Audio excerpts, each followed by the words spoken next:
their president's a crook. Well, I'm not a crook. I did not have sexual relations. You know, a lot of people think that goes away in April with the heat. On the ABC News Channel and ABC News Radio, this is Planet America's Fireside Chat. That's the Fireside. I'm John Barron. And I'm Chazza Chidolo. It's 6 months until the US presidential election. Donald Trump is trailing in the polls and facing intense criticism for his handling of the COVID-19 pandemic.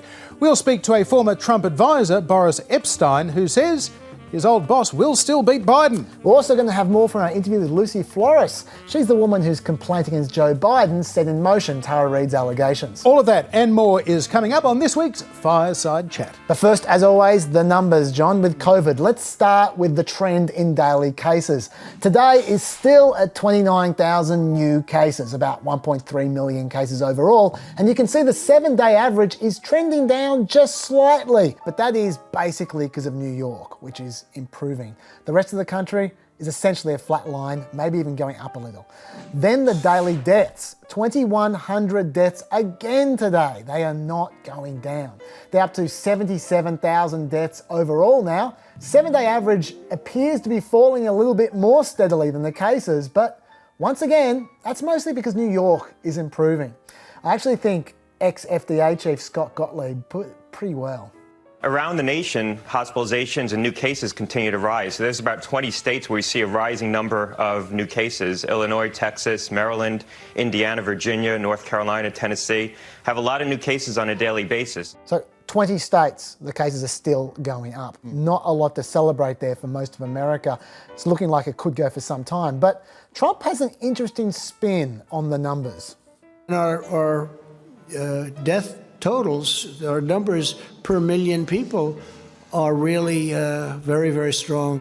So that's an interesting way to take it. Deaths per capita is always interesting. He never talks about testing numbers per capita. He says 8 million tests, but deaths, we're talking about per capita. Now, of course, America, for a start, it's 9th in the world in deaths per capita, which is, that's out of countries with a population more than 1 million. Yep. That's not good. Ninth in the world. Not for the richest nation on earth. And for one of the biggest populations on earth as well. In fact, America's got such a massive population, they've now got twice as many deaths as any other country. But they're reopening, ready or not. So the numbers that really matter right now are the testing numbers. They determine how well you can stop the virus from spreading again. The testing numbers are definitely on the increase. They're averaging almost 300,000 tests a day now, with yesterday's figures up to 318,000 tests, just yesterday. But frankly, that's still not nearly good enough. Most experts say it will require between 500,000 tests a day and 5 million tests a day to get control of this thing. Trump did get people's hopes up on that score. President, some health experts say the U.S. needs 5 million tests per day by June in order to safely reopen. You unveiled a plan yesterday that will increase testing, but not by that much.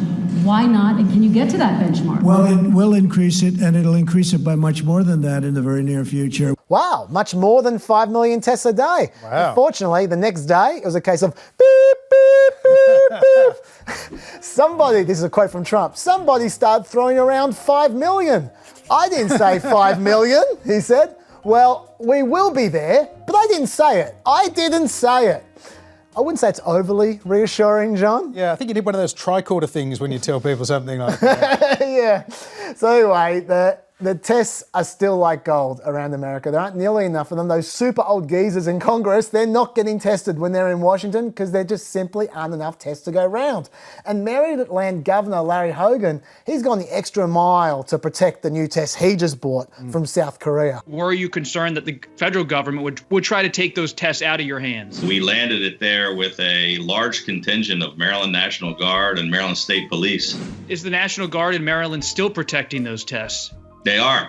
The National Guard and the State Police are both guarding these tests at an undisclosed location. Getting the National Guard to protect your tests from your own federal government in an undisclosed location is a pretty extreme move, John. Yeah. I wouldn't say everything's going swimmingly there. But just before you jump in, one more set of numbers. Yep. New York has been testing random New Yorkers for antibodies to see who has already gotten the virus and who hasn't. That way you can take into account all the people who never showed symptoms, and we can work out just how deadly this virus is. They've now tested 15,000 people, and we've got the results. There are 8.4 million people in New York, and their antibody tests have shown 19.9% of people in New York City have had the virus at one point, which is about 1.67 million people. There are 19,500 confirmed and probable deaths in New York City, which works out to an overall death rate of 1.2% for the virus in New York City. Now, that might be higher than in other areas, of course, but the flu's infection fatality rate, at least according to Oxford University, is about 0.04%. So that is quite a difference. In fact, if we compare the number of people who died from COVID in the second full week of April to the number of people who died from the flu during the worst week of the past 7 flu seasons, the virus killed between 9.5 and 44 times more people than the seasonal flu, John. Yeah, and a little bit later in the program, Chaz, we're going to look at some of the reasons why New York has suffered so extensively, some of the decisions that were taken along the way. Well, first, the Trump administration ignored warnings about the seriousness of the coronavirus pandemic. Then it didn't listen to calls to stock up on protective equipment. Then they tried to flood America with an unproven and potentially deadly treatment. That is the gist of the whistleblower complaint made by Dr. Rick Bright, the former head of BARDA, the Biomedical Advanced Research and Development Authority, one of the US government's top health advisory positions. In an astonishing complaint, Dr. Bright this week said that he was demoted last month for refusing to award lucrative government contracts based on, quote, political connections and cronyism, and resisting the president's push to have hydroxychloroquine available to anybody that wanted it. Bright concluded the drug, quote, lacked scientific merit. He'll be giving evidence to Congress next week. So, Chaz, this could get very awkward indeed for the Trump administration. It could, although this whistleblower complaint is potentially messy because there's, for instance, like you don't know what he was involved with or what his staff were involved with, but he personally asked for an emergency use authorization of chloroquine and hydroxychloroquine compounds from the FDA for the use of treating COVID-19. There is a letter out there with his name on it. Mm-hmm. That's the first thing. And the second thing is, according to 3 anonymous sources, so you know it must be true, Bright supposedly supported the acquisition of tens of millions of doses in internal communications, that's of hydroxychloroquine. One official said that Bright praised the move as a win for the health department. This official also said if Bright opposed hydroxychloroquine, he certainly didn't make that clear from his email. Quite the opposite. And the key word there, John, is email. It's written down. Yeah, right. So we'll undoubtedly see that exchange for ourselves when he testifies, and we can judge for ourselves whether we think this guy's having a bit of it both ways. What do you think? Well, there will certainly be the inevitable claims. Oh, and by the way, he was appointed to that role in 2016 by President Obama. And he says that he told Alex Azar all these things, the Health and Human Services Secretary. Alex Azar says, well, I was hearing all sorts of things from all sorts of people and I was communicating that to President Trump. President Trump says, Alex never told me anything. So I think if anyone's going to take the fall here, it's probably Alex Azar as a result of all of this. But when it comes to congressional oversight right now, already Anthony Fauci is being blocked from speaking to the House committee. He's allowed to speak to the Senate, which is dominated by Republicans, not allowed to speak to the House. But that hardly matters at the moment anyway, because the House is not in Washington, D.C. The Senate resumed this week, but the House, controlled again by Democrats who say it's simply too dangerous to have 435 members of the House gathering and all their staff members gathering and all the catering staff that have to feed all the staff gathering, etc. So it's still a bit of a schmozzle, and oversight and accountability is not necessarily the top priority of anyone right now. I'm glad you raised that, because to me, this whistleblower complaint may go somewhere, it may not. I'm actually less concerned about the complaint than I am about who he's complaining to. Because normally he would be complaining to the Health and Human Services Inspector General. But the serving Deputy Inspector General has just been sacked. Her name is Christy Grimm. The reason she was sacked was because she only started in January. They're all getting sacked. They're falling over like 9 pins at the moment. The reason she's been sacked is because she put together a report about the lack of equipment in hospitals. Now, that's a fact. We all know that hospitals are struggling for equipment a couple of months back. She didn't put any opinion in it. She just asked the hospitals. Then she put it in the report, and Trump didn't like that very much. He raved about it at one of his one of his briefings. And then the next day he tweeted out, "Why didn't the IG who spent 8 years with the Obama administration, did you report on the failed H1N1 swine flu debacle where 17,000 people died, want to talk to the admirals, generals, VP and others in charge before doing her report? Another fake dossier." Now, of course, she didn't want to talk to the VP when she's asking hospitals about if they have equipment. He obviously, no one criticised that report except for him. And then he went and sacked her. And my concern is that she's the umpteenth Inspector General who's been sacked in the last few weeks. And the Inspector Generals now know if they take any whistleblower complaint seriously, whether it be this one or any other one, and they treat it properly and they deliver a neutral report, they're going to get sacked. And that's my concern. Oversight is taking a holiday and I'm a bit worried. Yes, so that sort of independent internal oversight, that layer has been stripped away.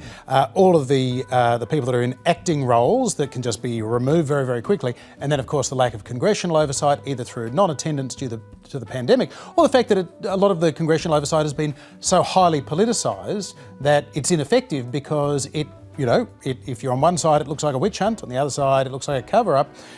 So the whole system is kind of not really managing not just the current situation, but also the approach of the Trump administration to oversight with the kind of stonewalling and shoveling of people sideways.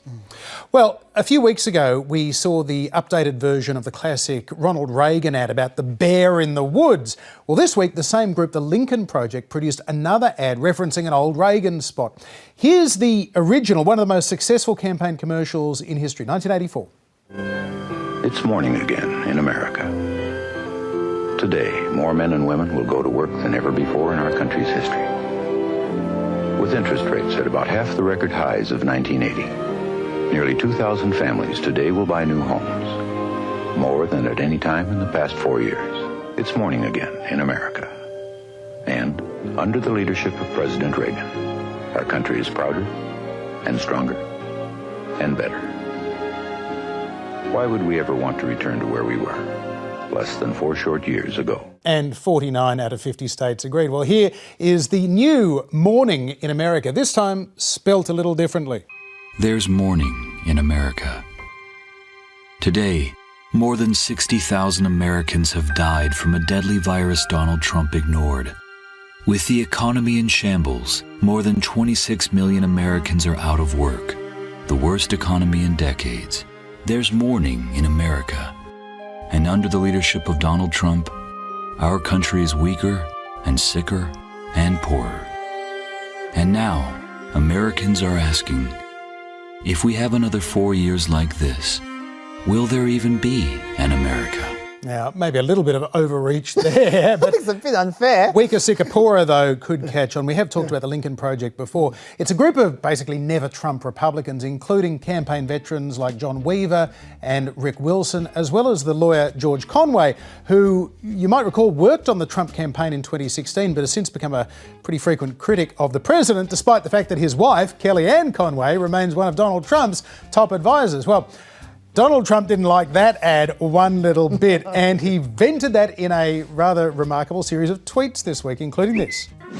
A group of rhino Republicans who failed badly 12 years ago, then again 8 years ago, and then got badly beaten by me, a political first-timer, 4 years ago, have copied no imagination the concept of an ad from Ronald Reagan, Morning in America. Their so-called Lincoln Project is a disgrace to Honest Abe. I don't know what Kellyanne did to her deranged loser of a husband, Moonface, but it must have been really bad. Okay, I'm going to pay that one. By the way, that tweet was sent at 12:35 a.m. I know, there's seems about 4 of them that took about 12 hours, yeah. But look, the Lincoln Project says that, partly as a result of the tweets, this is the biggest viral ad of this presidential campaign. It's been viewed over 15 million times already. They've raised over $1 million off the back of it in just a few days, which means they can afford to put it out online and on TV. Meanwhile, the Trump campaign itself is about to launch a new anti-Biden ad with a $10 million ad buy in the next week, accusing the former VP of being too soft on China. Now, this is interesting, Chaz. They've been looking for ways to attack Joe Biden. We saw the Hunter Biden attacks, which are no doubt going to come back. We saw the, Biden's demented attacks. they haven't been going too hard in recent weeks on Joe Biden, and now they think that maybe China, in the framing of this pandemic, having blamed China, now saying Joe Biden is close to China. Do you think that's going to work? Well, look, if this is going to be a referendum on corona, and I think it might be, Trump's strongest card, at least he believes his strongest card, is the travel shutdown with China. So he would feel that is his strong point, to say, I was tough on China. Right. He's said 1,000 times that Joe Biden criticised him for being xenophobic as a result of that. Now, I'm not sure that Joe Biden actually did, but he's called him xenophobic, but I'm not sure it was in reference to the travel ban. Yep. Nevertheless, that's his line, and he's said a lot, so I'm sure he'll keep on saying it, so I can see how that would work. That's a good tactic. But I want to pick up on that ad that we played for the Morning in America one. Because as you say, it's very popular. A lot of people are talking about it. And I really do feel it's incredibly unfair. Like in that, it focuses so much on the economy. We only played an excerpt of it. It keeps on going about the unemployed people and everything. Now, if President Perfect was elected in 2016, whoever that may be, now they might have locked down 2 weeks or 3 weeks earlier. They certainly would have settled the test situation. Maybe tens of thousands of lives would have been saved. I don't want to soft pedal that. But the economy would have been no different. America wouldn't be any different to Germany at the moment, which has been shut down the entire time as well. So the economy would be exactly the same. Now, from here on in, America might be a lot better under President Perfect than it would be under Trump. But up to this point in time, when the economy is going under, anyone who's president while Corona was around, the same thing would have happened. And I feel like that's a bit much. Yes, although, as we know, the economy is a yardstick by which presidents tend to be measured. And Donald Trump gave himself credit for the state of the American economy, even though, as we showed numerous times over the last 4 years, the trajectory of the American economy was very continuous right through the final 3 years of the Obama administration into the Trump administration. I guess live by the sword, die by the sword. You claim what's not yours, then you. Do you think, though, that because that original Reagan ad, when it talked about, why would you want to go back to how we were just 4 years ago, that was an echo of the very famous line that Reagan had used to attack Jimmy Carter in 1980 in a series of ads, including in their one-off presidential debate, where Ronald Reagan asked rhetorically, are you better off today than you were 4 years ago? The answer was no. And that framing basically helped to win the election for Ronald Reagan in 1980. And by then recalling that framing and have the answer become yes, he won re-election in 1984.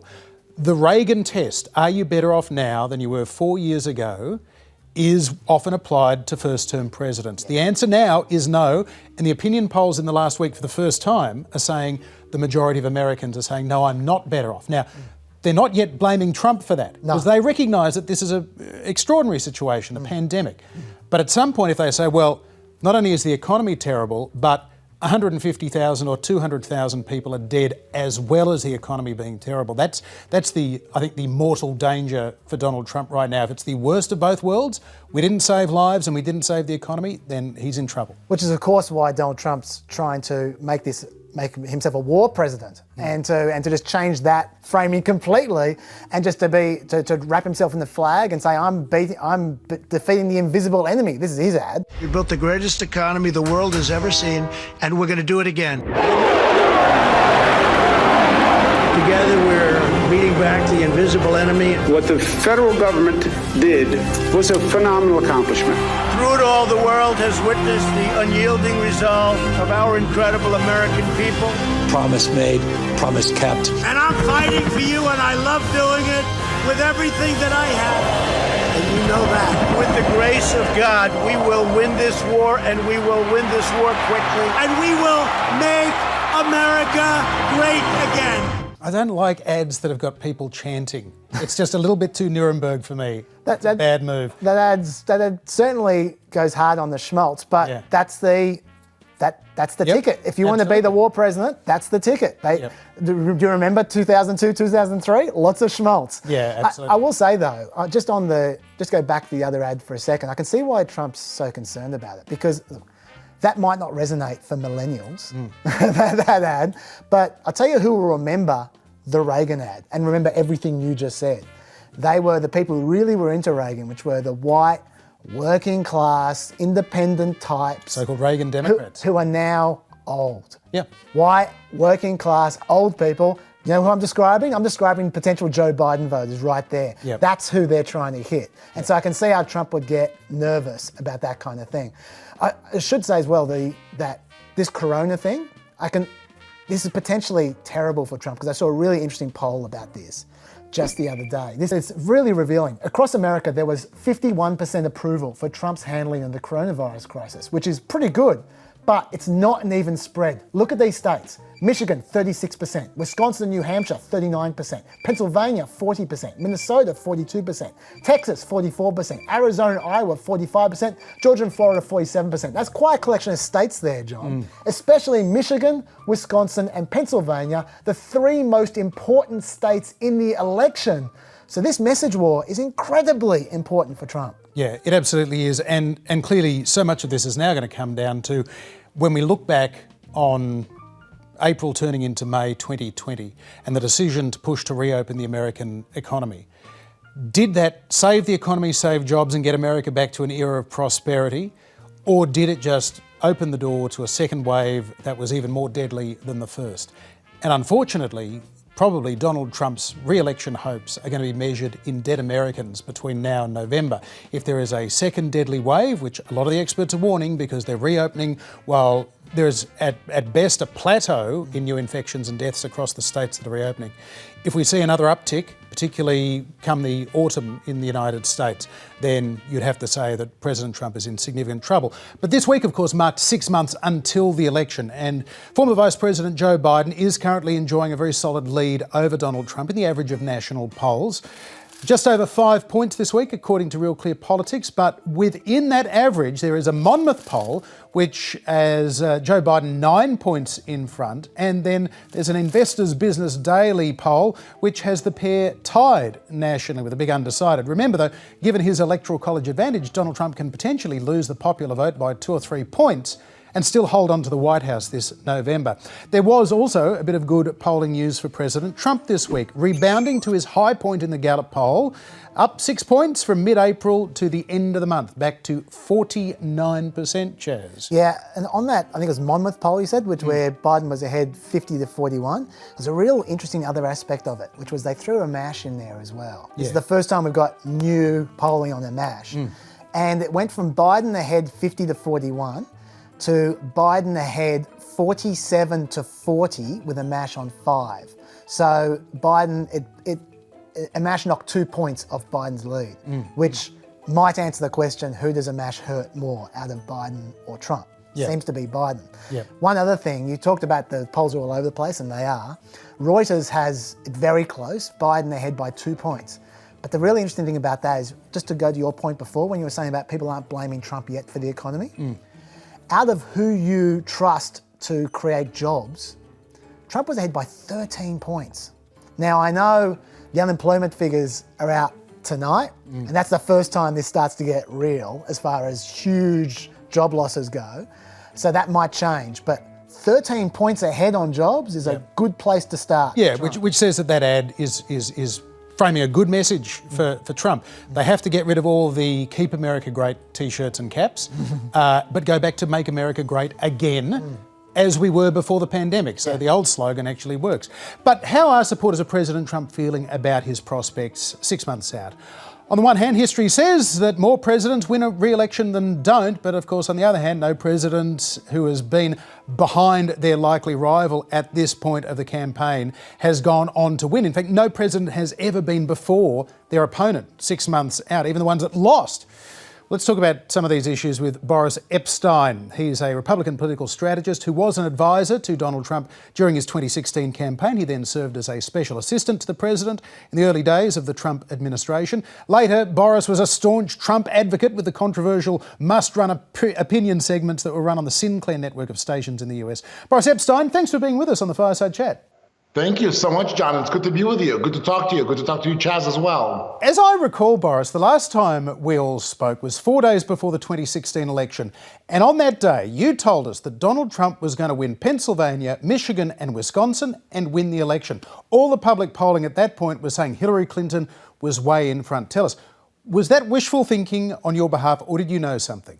Well, John, thank you. And that's a great memory to relive. Well, the reason I knew is because I was looking at some of our internal polling, which showed that the president was very close to Hillary Clinton in those key states: Michigan, Wisconsin, Pennsylvania, Ohio, Florida, North Carolina. And in the end, I believe that because of the sheer enthusiasm of the Trump supporters, we would be able to pull it out in those states. I personally traveled with the president to some of those states, and I saw just how eager the Trump folks were to vote for the president, and then you saw the opposite happening with Hillary Clinton. So it was based on those observations that I made that call. Okay, let's talk about those sexual assault allegations then. Obviously, Trump collected about 24 allegations of his own at the last election. How much do you think they affected his vote? And why don't you think that those allegations were terminal for his election? Well, all the allegations against the president were uncorroborated, and they were all false, and there's no two ways about it. The issue that Joe Biden has is he is a member of the Democratic Party, which attacked Justice Kavanaugh during those confirmation hearings in 2018 based on, again, completely uncorroborated allegations, not just those of Dr. Christine Blasey Ford, but also those of Julie Swetnick and others. And they went after Justice Kavanaugh, wanted him to step down and for his nomination to be pulled without giving him the benefit of the doubt. But now the Democrats are doing the exact opposite with Joe Biden, trying to sweep this allegation under the floor. That hypocrisy won't play. Okay, so what would you do with Joe Biden if you were the Democrats? Well, what I think the Democrats are going to do is heavily consider pulling him from the ticket. But in reality, a lot of the primaries have already happened. He's actually pretty close on the supporters, on the delegates' votes. There, I think he needs about a couple of hundred left to get to that 1991 level to be the nominee. So realistically, most likely, Joe Biden is the Democratic nominee for 2020. And that's great news for the president, for President Trump, great news for the Republicans, and great news for this country, because Joe Biden won't be president. Boris, you're always one to sound supremely confident when it comes to President Trump. But the fact is, Joe Biden did better in all the head-to-head polls against President Trump than any other Democrat. He leads consistently, nationally, by at least 5 points. Donald Trump got himself impeached trying to find dirt on Joe Biden and his son. How much does Donald Trump really fear Joe Biden? No, the president doesn't fear Joe Biden at all. Joe Biden was always a terrible politician. His run in 1988 was a disaster. He had to pull out of that race because he was accused, and correctly so, of plagiarism. And in 2008, Joe Biden barely got any votes when he ran for president. And he's still a terrible candidate, but now he's a terrible candidate who's lost more than a step. And there's a reason that Joe Biden was 4th in Iowa and 5th in New Hampshire. That's because Joe Biden couldn't even convince the Democratic voters that he is the right candidate to face off against President Trump. Only later, when everybody miraculously pulled out between South Carolina and Super Tuesday, did Joe Biden limp back into the head of the field. But he's not really anybody's first choice, and that is because he's such a weak candidate. Don't forget, the former Secretary of Defense under Barack Obama, Robert Gates, said that Joe Biden at that time was wrong on every international relations and national security issue of then 40 years. Now it's almost 50 years. This is somebody who was said by a cabinet member of the presidency where Biden was vice president to have been wrong on every national security and international relations issue of the last 40 years. Nobody wants that guy as president. But the polls, of course, show a very different story. Joe Biden leading comfortably by at least 5 points nationally on average. So what does President Trump need to do differently to get back into a winning position? It's not about improving. What I think the president has to continue to do is talk to the American people about the job that he has done, both before the coronavirus hit America and during the coronavirus, as he leads this country through and out of this crisis. It's vital to talk about the economic strength we've built up. Think about it this way. If the president had not gotten the Dow Jones Industrial Index up to almost 30,000 from 18.5 when he was elected, we would have had a lot more to fall on than we did the way it went down. The cushion that the president built up was tremendous, and that is vital for the American people to be reminded of that and to know that everything we've seen so far during the coronavirus crisis, all of the economic downturn has been not as bad as it could have been because of the achievements on the economic front of this president. Let's go beyond that. rebuilding the military. The president has found a way to get America to invest more into its military and to modernize its military. And then let's look internationally. We are serious players on the international arena again. America's no longer bowing down to anybody. America's standing and is dealing with our allies and adversaries from a position of strength. From the new NAFTA deal, from the renegotiation with China and the phase one trade deal with China, to dealing with Europe, there's no question that the president has repositioned America to be number one in the world again. Boris Epshteyn, always interesting to talk to you. Thank you very much for your time. Thank you, gentlemen. Have a good one. Okay, so that's Boris Epshteyn. He likes Trump, you might have noticed. but a lot of people have been liking Andrew Cuomo recently. There's been a lot of comparisons made between Trump and Cuomo. Yes, could he be parachuted in to become the Democratic nominee? That's right. Well, the shine is coming off Andrew Cuomo a little bit in New York. St. Andrew is no more? Yeah, he's not a saint anymore, no, because people are starting to take stock of what went on in New York over the last 30,000 deaths or so, and why that may be the case. And I've got a few things for you here, John. A number of scientists believe the subway is one of the reasons that New York got COVID so badly. Hundreds of people trapped in a moving petri dish. So Andrew Cuomo decided that New York would stop subways for 4 hours every day to disinfect the trains. That's a great idea, except that article I just quoted isn't from March, it's from a week ago. Before then, they were cleaning buses and trains every 72 hours, John. And that's only one controversy that Cuomo is currently facing. According to the Kaiser Family Foundation, in the states that have data, about 27% of the deaths from COVID have occurred in nursing homes. So you can imagine how people reacted when they found out that one nursing home in New York was forced to accept 17 patients from hospitals. These patients have tested positive for coronavirus. Most of those patients they accepted have fared well, but unfortunately, according to the nursing home exec, the rest of the people in the home dropped like flies. He says, literally like flies. Well, maybe not literally, John. Anyway, that has been happening in a number of nursing homes. So you might be wondering, why would New York have this policy? California and New Jersey share that policy, by the way. The reason why is because they're worried that nursing homes might discriminate against virus patients the way HIV patients were discriminated against in the 1980s during the early days of the AIDS crisis. Cuomo emphasises that under the law, nursing homes could transfer these patients if they lacked the space, staff or equipment to treat them. But the nursing homes themselves said they did not feel like they had that option. Of course, we don't know if the infected patients made any difference at the nursing homes, we can't tell. But we do know that at least 4,813 people have died from COVID-19 in New York nursing homes since March 1. Yeah. What do you think? This is one of those, remember that famous clip of Andrew Cuomo when he angrily said to the federal government, if not Donald Trump directly, you choose the 26,000 people who are going to die. The decision was taken by the New York government that when they were concerned that the hospitals were going to be completely overrun, there weren't going to be ventilators, there weren't going to be beds. If we had nursing home residents who'd been admitted to hospital with coronavirus, were recovering, and were therefore well enough to be sent home, but their home happened to be a nursing home or a residential care facility, we couldn't keep them in the hospital taking up a bed as if this were a nursing home. This is an ICU ward now. We need to move them back, even though there is the risk potentially of them infecting other nursing home patients. So you could say maybe this is one of those incredibly difficult ethical decisions that politicians and doctors have to make when it comes down to where is the greater risk to life here? Is it in having somebody in this bed where a younger person with maybe 30 years to live needs to be admitted?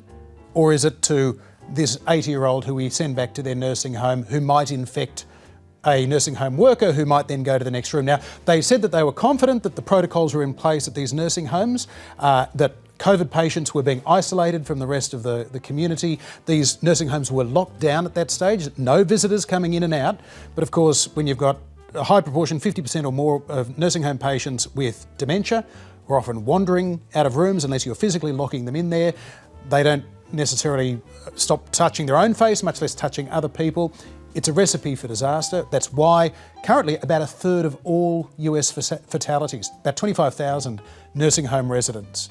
So an incredibly difficult situation. There's an investigation underway in New York into why this policy was made, what was wrong about it, what was right about it. Problem is, it's being run by the New York state government.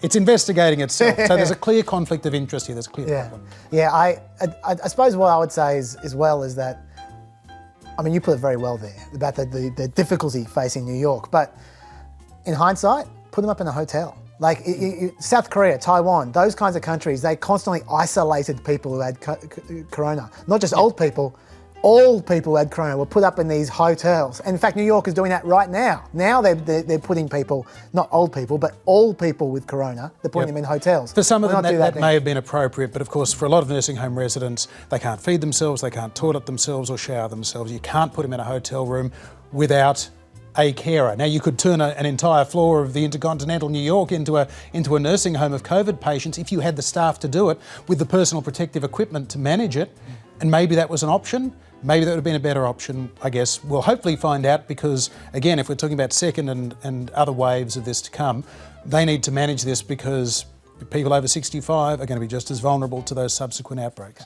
There's a lot going on this week, and I don't think we're going to have time to get to the decision by the Department of Justice to basically drop the charges against General Michael Flynn, but I know you're going to talk about that on the podcast. And we'll talk at length in the podcast. All right, well, let's save the discussion for that, and I'm sure this is going to be around for a while as well. But I did want to allow a bit of extra time because on Wednesday night's Planet America, we spoke to Lucy Flores, who was the former candidate for Lieutenant Governor of Nevada, who in 2014 said that Joe Biden touched her inappropriately, not in a sexual way, but she said, grabbed me on the shoulders from behind at a campaign event, kissed me on the back of the head, sniffed my hair. It was very awkward, it was very unpleasant. She went public with those allegations last year. After she did, a number of other women came forward, including Tara Reade. And so we thought we should speak to Lucy Flores about the Tara Reade case. And we discussed with her the fact that she believes Tara Reade, but at the same time, she also, Lucy Flores, is going to vote for Joe Biden because she thinks that Donald Trump is that much worse. Meanwhile, earlier today, Tara Reade did her first on-camera interview since Joe Biden's denials last week, saying she thinks Joe Biden should drop out of the race.